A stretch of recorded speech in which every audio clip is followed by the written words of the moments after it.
దుర్యోధన బలే, నువ్వు బలే గురి చూసుకొట్టావు. మీరు ఏం చేస్తున్నారు? నేను యువరాజుని. నన్ను ముట్టుకోవడానికి మీకు ఎంత ధైర్యం?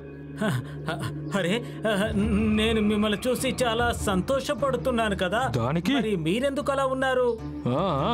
ప్రజల బాధ్యత ఎప్పుడూ వినోదించడమే కదా. యువరాజులకి జై జైలు ప్రజలు దూరం నుంచే పలకాలి. దుర్యోధనుడిని ఎప్పుడూ ముట్టుకునే మాట్లాడకూడదు. దుర్యోధన, ఇది సరైన పద్ధతి కాదు. సట్టుమామ మనకంటే వయసులో పెద్ద, వారు కూడా గురువుతో సమానులే. వారిని ఈ విధంగా అవమానించకూడదు. మనం ఈ ఆశ్రమానికి వచ్చినప్పటి నుంచి వీరి వద్ద నుంచి ఎన్నో విషయాలు నేర్చుకున్నాం. యుధిష్ఠిరా, దుర్యోధనుడు చెప్పింది నిజమే. అతను రాజకుమారుడు. సట్టుమామ ఒక సేవకుడు. అతన్ని కౌగిలించుకొని ఉండకూడదు. సట్టుమామ, మీరు దుర్యోధనుడిని కౌగిలించుకొని తప్పు చేశారు. మీరు చేసిన తప్పుని అంగీకరించలేము. నేను మీకు పెద్ద అవకాశాన్ని ఇస్తున్నాను. అతనికి అర్థమైన తరువాత మిమ్మల్ని పిలుస్తాను. మీ వస్తువులను తీసుకొని ఇక్కడి నుంచి బయలుదేరండి. మీరు చెప్పినట్టే చేస్తాను గురుదేవా. ఈ రోజు నుంచి మీరందరూ మీ పనులను మీరే చేసుకోండి. మొక్కలకు నీళ్లు పోయండి, మీ బట్టలు తుక్కోండి, ఆశ్రమాన్ని శుభ్రం చేయండి. సట్టుమామ స్థానంలో మరొకరు వచ్చే వరకు నేను కొన్ని రోజులు బయటకు వెళ్తున్నాను. అంతవరకు యుధిష్ఠిరుడు ఆశ్రమాన్ని చూసుకుంటాడు. తమరి ఆజ్ఞ గురుదేవా.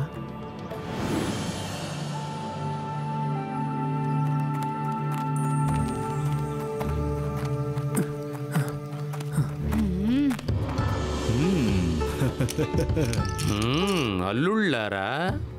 మావయ్య, మీరా? ఇక్కడికి రండి అల్లుళ్ళారా. మావగారు, మీరు ఏమి చేస్తున్నారు అల్లుళ్ళారా? మీరు యువరాజులు కదా, అది మీరు మర్చిపోకండి అల్లుళ్ళారా. మర్చిపోలేనందువల్లే కదా ఈ సమస్య. ఇప్పటికైనా గురువుకి శిష్యులమని తెలుసుకుంటే అప్పుడు ఎలాంటి సమస్య ఉండదు. మావయ్య గారు, ఆ సట్టు వీరికి తగిన శిక్షణ మనం ఇవ్వాలి. ఆయన మళ్ళీ మన ఆశ్రమానికి ఎప్పటికీ రాకూడదు. అల్లుడా, నువ్వు బాధపడక్కర్లేదు.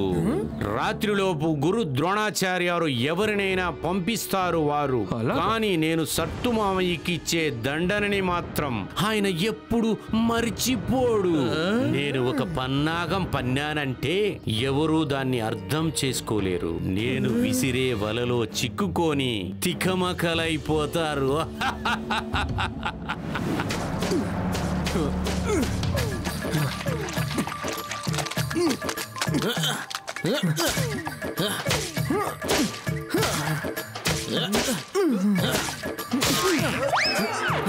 దుశ్శాసన, నా బట్టలు శుభ్రంగా ఉన్నాయని కాస్త చూసి చెప్పు.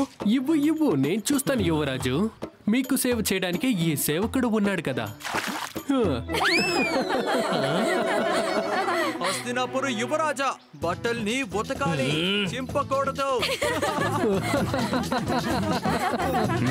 చాలు చాలు, మరి ఎక్కువగా నవ్వారు. ఇక నీరు నింపుకొని బయలుదేరండి.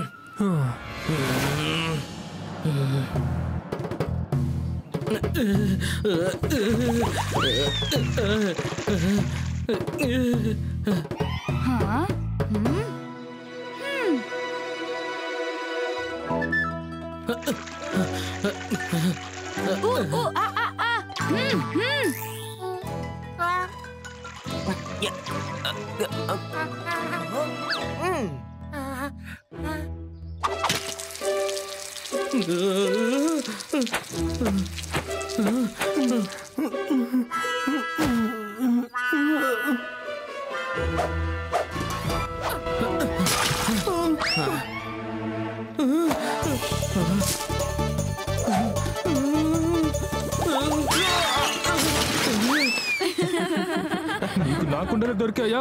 నేను వదిలిపెట్టే ప్రసక్తే లేదు. ఆ కోతిని ఖచ్చితంగా నక్కు నుండి పంపించుండాలి.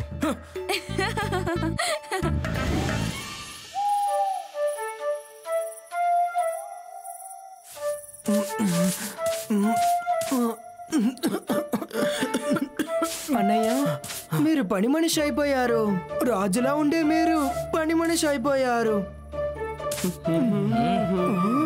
భోజనం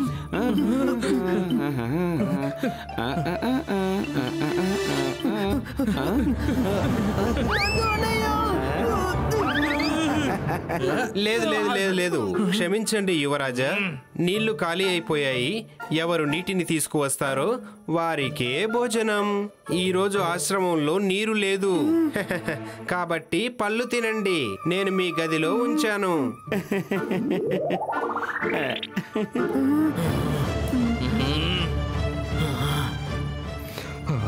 హస్తినాపూర్ యువరాజుని అవమానిస్తారా? మాట్లాడకండి. మీ కోపాన్ని తగ్గించుకోండి, లేదంటే నందు అని వెళ్ళిపోతారు. అప్పుడు భోజనం కూడా మనమే వండుకోవాలి. రేపు ఉదయించడానికి ముందే మనం ఆడవాళ్ళ వస్త్రాలు ధరించి నీళ్లు తెచ్చుకొని వెళ్దాం. ఎవరైనా చూసినా కూడా గుర్తుపట్టలేరు. ఈ రోజు ఎవరు చూడలేదు, కానీ రేపు ఏం జరుగుతుందో సరిగ్గా చెప్పావు నకులా. మనము యువరాజుడమే కదా, ఎవరైనా చూసినా అవమానంగా నవ్వుతారు. ఆడవేషం ధరించి వెళ్ళడం ఉత్తమమైనదే.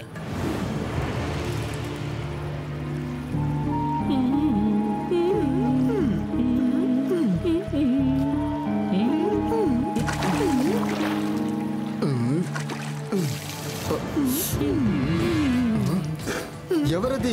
ఆశ్రమానికి లోపల ఎవరది? రాత్రి తర్వాత అక్కడికి వస్తుంది ఎవరు?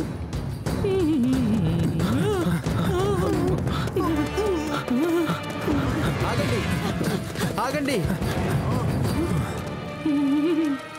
అక్కడే ఆగిపోండి. ఎవరు మీరు? ఆశ్రమానికి సంబంధించిన వారు కారే?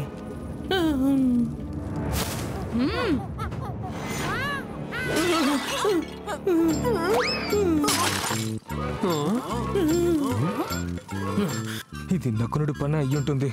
నకునుడా, అరే, ఇది హస్తినాపూర్ యువరాజు మరియు ఆయన సోదరుడు. అమ్మాయిలా అవ్వాలని ఆశ ఎప్పుడు పుట్టింది మీకు? యువరాజు నుండి యువరాణిలా మారడానికి ఆశ వచ్చిందో ఏమో.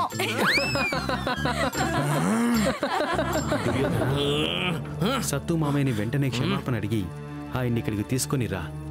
లేనిచో గురుదేవులు వచ్చే లోపల మిగతా పనులన్నీ మేమే పూర్తి చేస్తాం. అది కాకుండా గురుదేవులు ఎప్పుడొస్తారో ఆ విషయమూ తెలీదు. నేను యువరాజుని. నేను ఎవరికి క్షమాపణ చెప్పను. అన్నయ్య, మీరేం మాట్లాడకండి, లేదంటే పనులన్నీ మనమే చేయాల్సి ఉంటుంది. అది సరే సరే. అదేంటంటే నువ్వు చెప్పావు కదా, అందుకే నేను క్షమాపణ అడగడానికి అంగీకరిస్తున్నాను.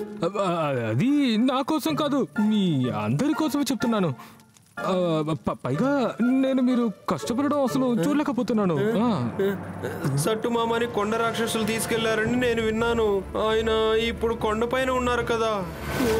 మనం వెంటనే బయలుదేరాలి. నేను హస్తినాపురానికి యువరాజుని, దుర్యోధనుడిని. వెంటనే తనని విడిచిపెట్టు. వదిలిపెట్టాలా? అలాగే చేస్తాను. అయితే ముందుగా వచ్చి నాతో తలపడి చూద్దాం.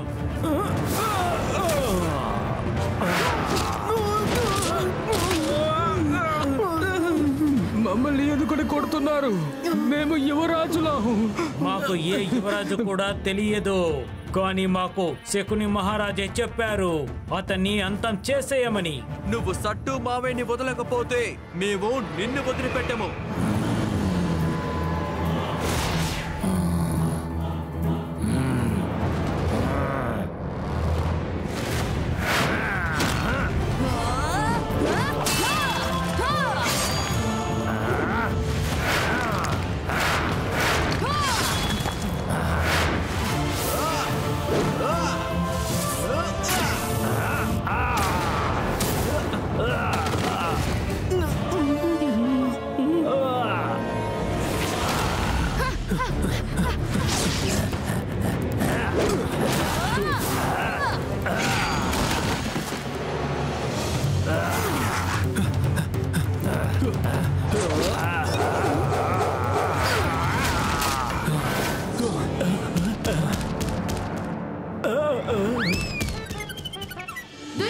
ఇక్కడికి రా.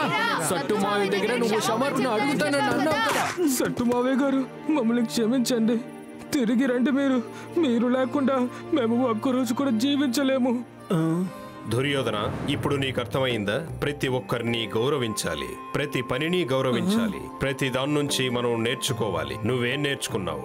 అది ఎలా బట్టలు ఉతకాలి, ఎలా శుభ్రం చేయడం, నీళ్లు ఎలా నింపడం, ఆ నింపిన నీళ్ళని కుండలో కోతి దగ్గర ఇరుక్కోకుండా ఎలా తీసుకురావాలని బాగా నేర్చుకున్నాను.